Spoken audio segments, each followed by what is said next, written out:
ಇದು ಬೆಂಬುಳಿ ಅದು ಒಳ್ಳೆ ಆಗ್ತದೆ. ಹುಳಿ ಇದು 50 ರೂಪಾಯಿ. ಒಳ್ಳೆ ಉಂಟು ಟೇಸ್ಟ್ ನೋಡು.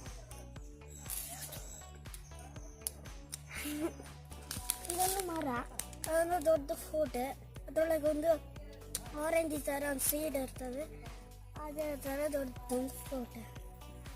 ಯಾವ ಥರ ಇರುತ್ತೆ?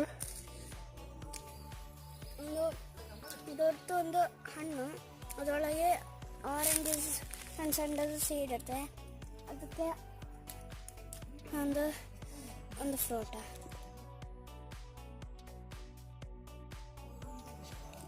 ಶವರ್ಮ ಥರ.